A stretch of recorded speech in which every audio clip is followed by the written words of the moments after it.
Today's video is brought to you by laziness. You get 4 videos, you get 4 drawings, and 1 video. So, I miss Inktober 13, 14, 15, and 16. So, I wanted to put them all in one video and just ink them all.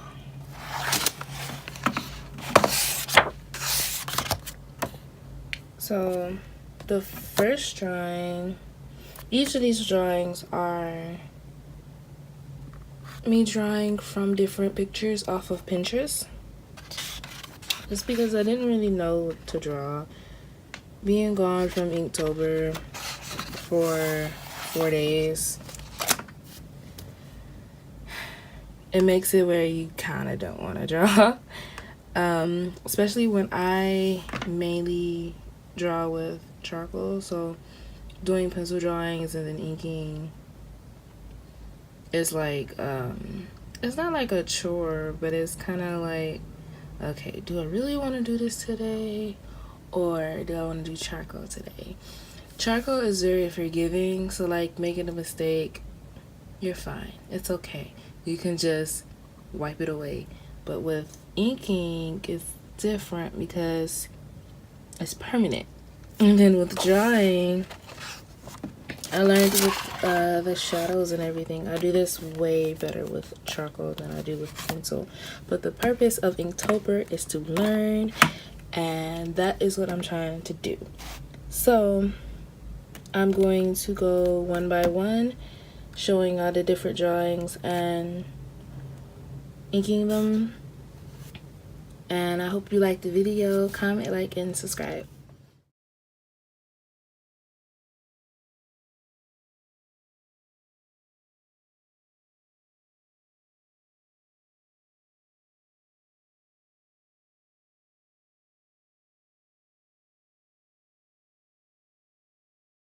Everybody that's a creator or creative person, they have to deal with perfectionists. Like every single creative industry, so like culinary artists, makeup artists, hairstylists, interior designers, architectures, like anything dealing with making something up on your own, dealing with perfectionists. And it's like, I'm not a perfect artist, I will never be a perfect artist, but you still get wrapped up in that and be like, oh my god, look at their drawing, or oh my goodness, how did they come up with that, or I can't come up with that.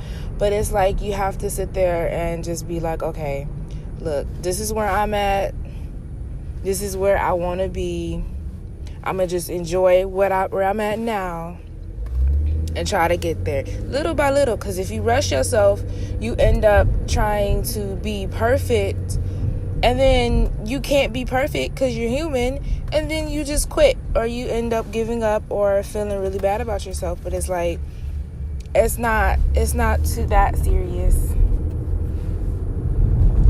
You shouldn't have to worry about that, basically. So my thing is, don't worry about being perfect, pick up where you left off. And like if you're doing a challenge or something like that, pick up where you left off. If you're trying to work on something, make sure you work on it. Like there's a reason why you have to perfect your craft, and it takes years for some people to perfect it, because life is life, stuff happens and everything like that, or you lose interest. You can love something and lose interest. It's perfectly fine. You just got to figure out how to get that interest back.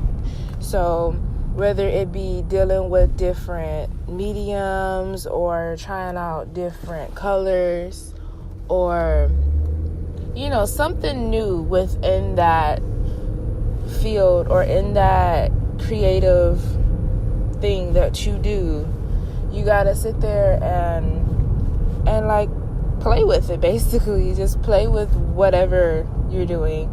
And that's what I do with my makeup. That's what I do with hair. That's what I do with art. I really try to like challenge myself and do things I've never done. I try not to, like, if I dye my hair, I try not to dye it at the same color unless I didn't ran out of colors. If I run out of colors, I gotta dye it another color. But then if I do, I'll do it in a different placement. So if I dyed my hair red and I dyed the whole thing red, like all of it, I'm just a redhead now. Okay, so next time if I run out of colors and I'll be like, okay, well, I liked red, instead of doing red all over, I can do a streak of red, like streaks, or I can do just the tips of my hair red, or I can just do the bottom half red, and it will give you a completely different look, and you'll be really satisfied in what you just did, because even though you picked the same color, you put it in a different place, so it's a completely different look. So with the drawing, it's like, okay, I always use charcoal, always come out the way I want it to, or it doesn't come out and I'm just failing at life. Okay, now what I'm going to do is I'm going to try to use either a different color, different paper. Like I can use, instead of using black charcoal on white paper, I can use white charcoal on dark paper, on black paper or gray paper. It looks completely different. It throws your mind off because you're like, what is this a normal thing? Even though it's the same thing. And you can get a completely different effect. When you use white charcoal, it gives you, it's like a lighter feel to the charcoal drawing. So like if you just draw with pencil or in pink, if you draw with pencil and pen, you can just switch up your paper. You can switch up what pen you use. You can try to see if you can like do like this amazing drawing with a big pen, or you can try to get it like a really, really expensive pen. Focus on that rather than it being perfect. That'll like open up a whole bunch of doors. So you like broaden what you can do. You'll be a diverse artist, or diverse whatever you want to do creatively, and it'll make you happier as far as what you're doing, because perfection is really bad to like hang over, and it's like you don't want to get into this rut because you're not being perfect, because you don't know where you want to go with it, or because you want to be somewhere and you're not. You just enjoy where you're at and take it slowly, so that way if you come into a problem where, oh, you gotta draw this profile, but you never draw a profile, you end up back at square one. So when you do it, try to make sure you hit every step of the way.